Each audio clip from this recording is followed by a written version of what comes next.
Hi everyone. आज हम बात करेंगे कि जो ट्रेडर होते हैं जो स्टार्ट करते हैं ट्रेडिंग करना, वो मार्केट में पैसा इतना क्यों लूज़ करते हैं, उसके पीछे क्या रीज़न है और उसको कैसे बेटर किया जा सकता है। तो उन सब के बारे में हम यहाँ पे डिस्कस करेंगे।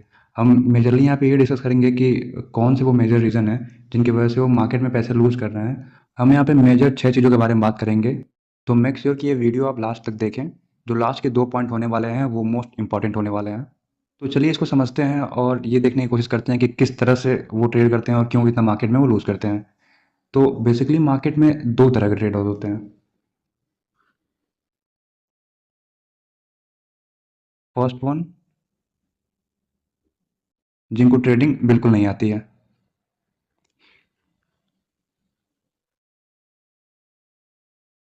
एंड द सेकंड वन, जिनको ट्रेडिंग के बारे में सब कुछ पता होता है।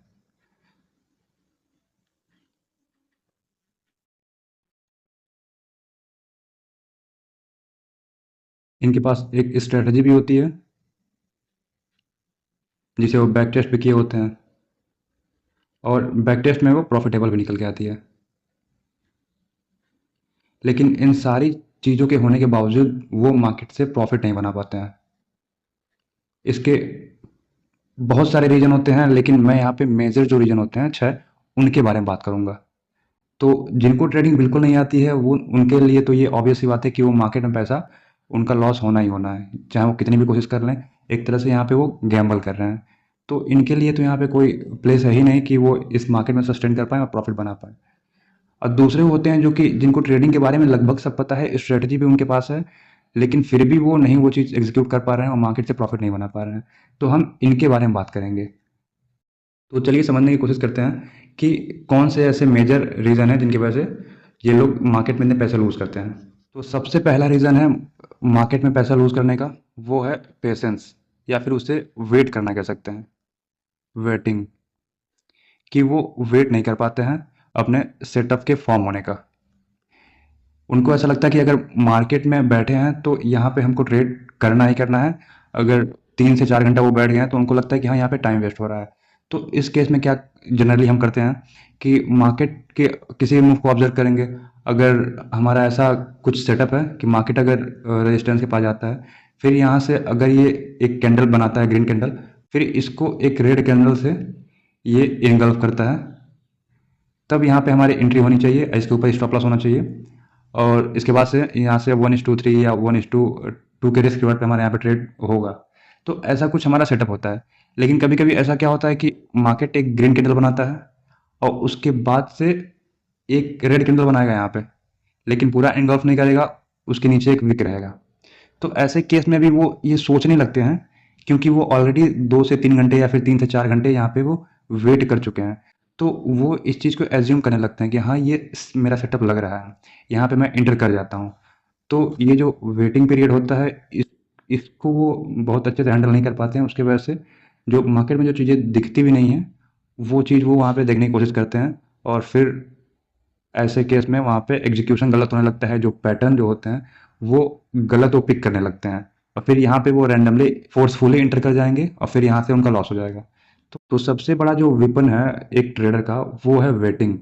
कि उनको वेट करना है, चाहे कितना भी टाइम हो जाए, 1 घंटा, 2 घंटा, 3 घंटा, या फिर कभी कभी ऐसा हो सकता है कि आपको पूरे दिन में ट्रेड मिले ही ना, पूरे एक दिन में ट्रेड मिले ही ना। तो ऐसे केस में आपको ये नहीं करना है कि कोई भी ऐसा जो सेटअप दिख रहा है उसको आप फोर्सफुली आप उस तरह से देखने की कोशिश करें कि हाँ ये मेरा ऐसा सेटअप है और मैं इसमें इंटर कर जाता हूँ। ऐसे केस में क्या होता है कि जब आपके लॉसेज होने लगते हैं तो यहाँ पे आपका कैपिटल वाइप आउट होने लगता है, और जब आप अपने कैपिटल को नहीं सेव कर पाएंगे तो आप मार्केट में सस्टेन कर ही नहीं पाएंगे।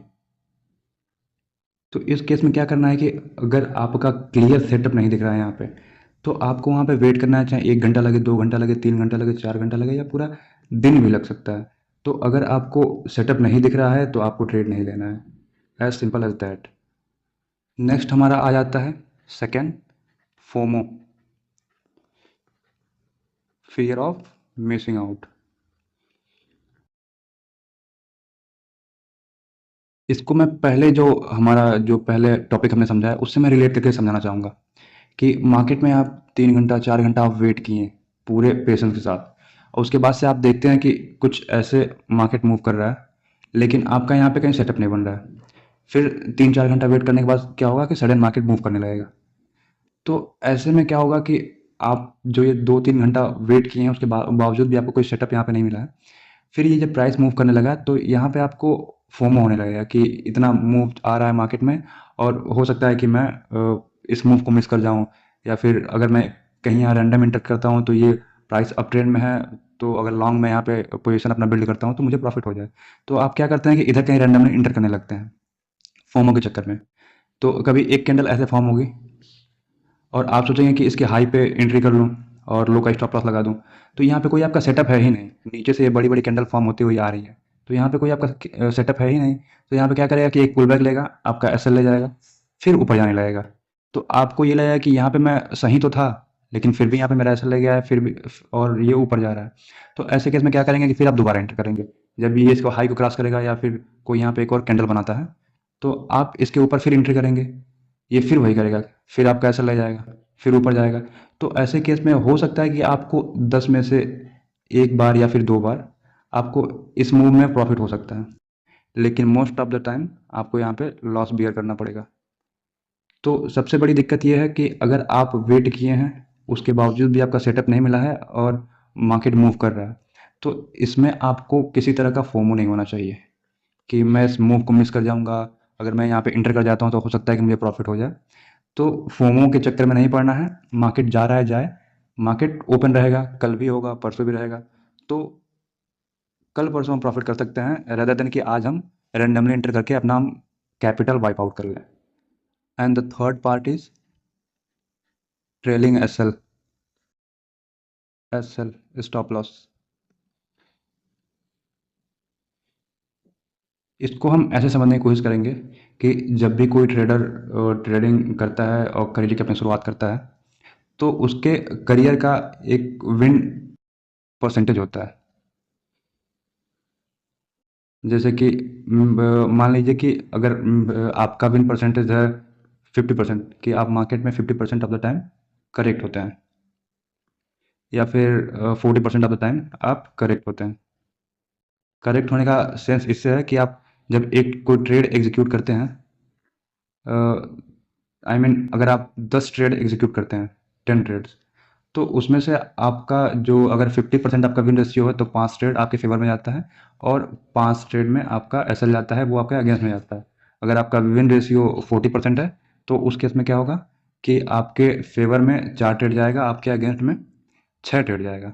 लेकिन अगर आपका रिस्क रिवॉर्ड बेटर रहता है तो ओवरऑल आप प्रॉफिट में रहते हैं। तो यहाँ तो पहले हम विन परसेंटेज को समझेंगे। तो अगर आप 40% के विन परसेंटेज पे प्रॉफिटेबल हैं या फिर 50% के विन परसेंटेज पे प्रॉफिटेबल हैं, इसका मतलब ये है कि मार्केट में आप 4 बार सही हो रहे हैं तो भी आप प्रॉफिटेबल हैं, क्योंकि आपका रिस्क रिवॉर्ड बेटर है। या फिर आप 5 बार भी अगर आप सही रह रहे हैं तो उस केस में आप प्रॉफिटेबल हैं, क्योंकि आपका रिस्क रिवॉर्ड बेटर है।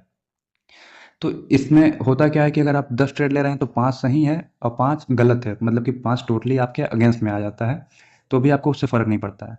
लेकिन इस केस में हम क्या करते हैं कि यहाँ पे एक सपोर्ट है, ठीक? इधर से मार्केट आया और इधर कहीं से हमारे यहाँ पे सेटअप बना, तो यहाँ पे हमने बाय किया, ठीक? और यहाँ पे हमारा गया एसएल, और ये रहा हमारा टारगेट। यहाँ पे रेजिस्टेंस है, या फिर आप किसी भी तरह से आप अपना अगर टारगेट डिसाइड किए हैं तो ये आपका टारगेट है।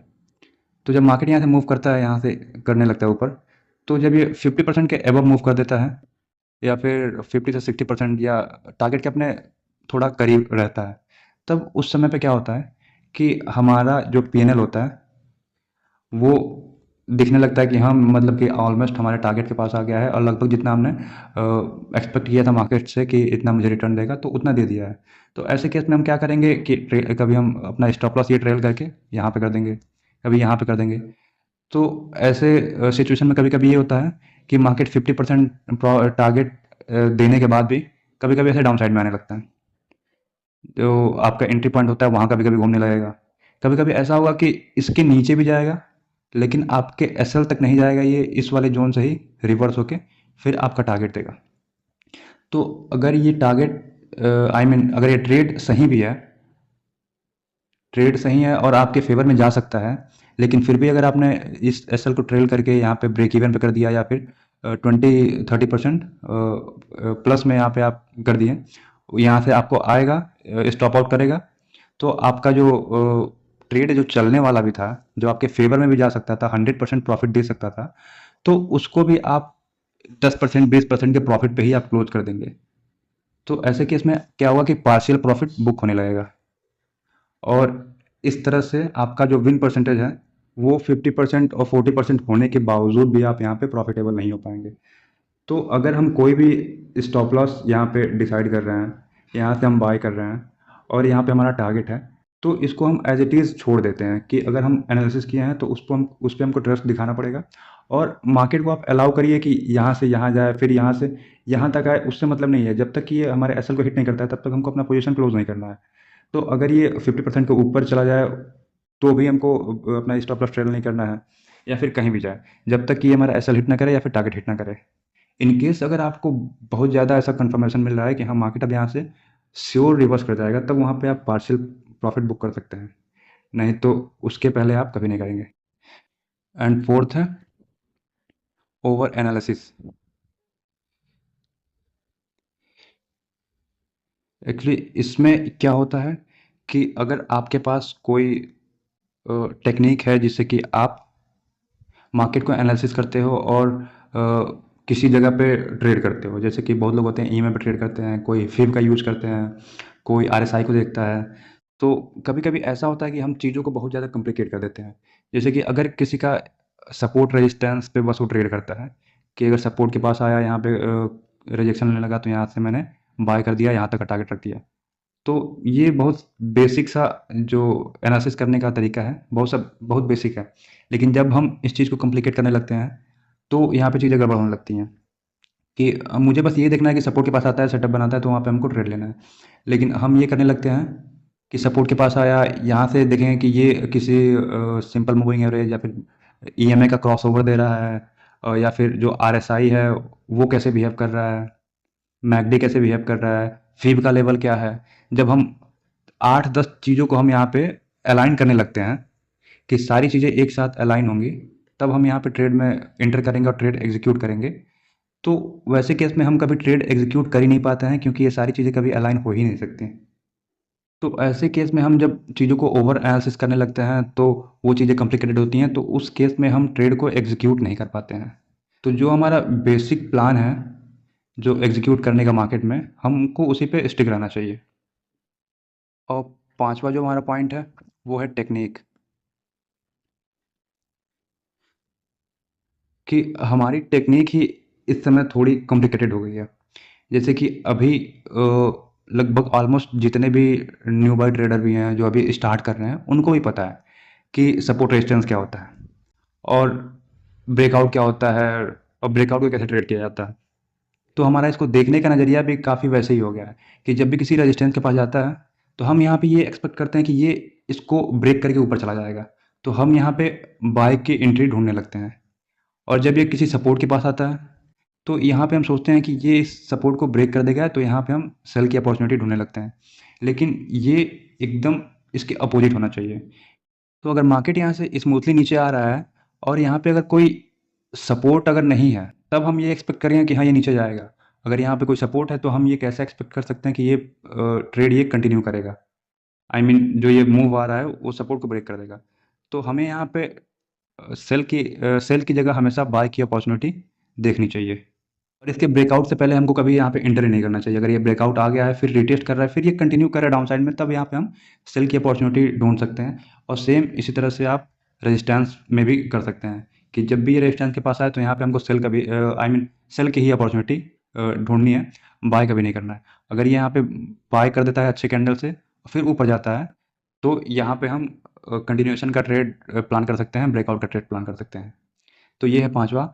और जो छठा और सबसे मोस्ट इम्पॉर्टेंट है वो है risk taking ability.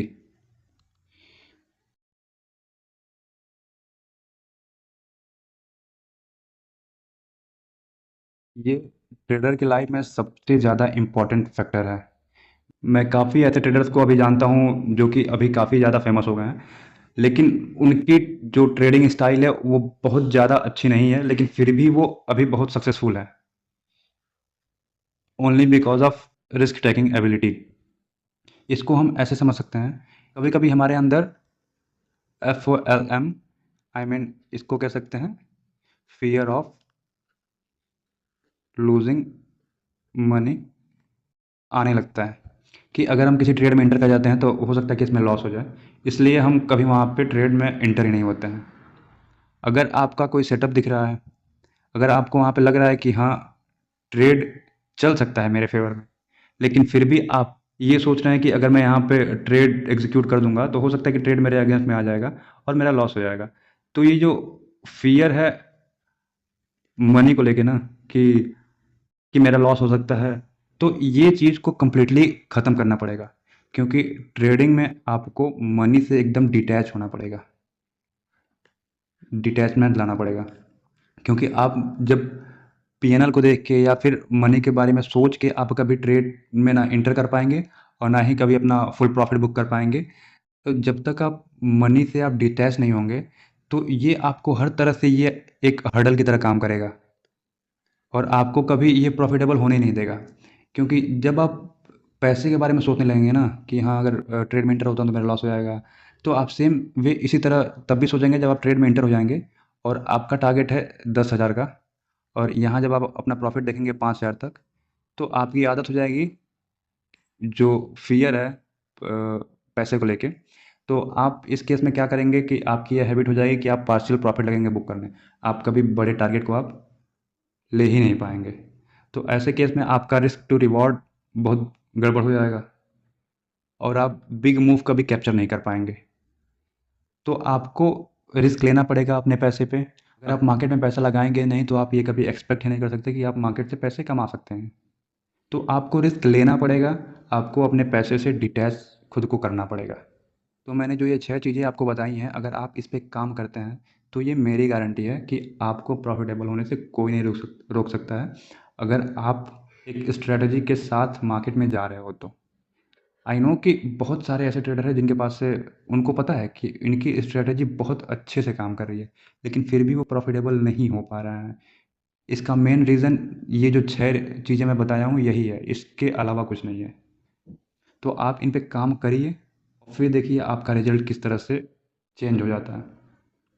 Thank you so much, that's all from my side.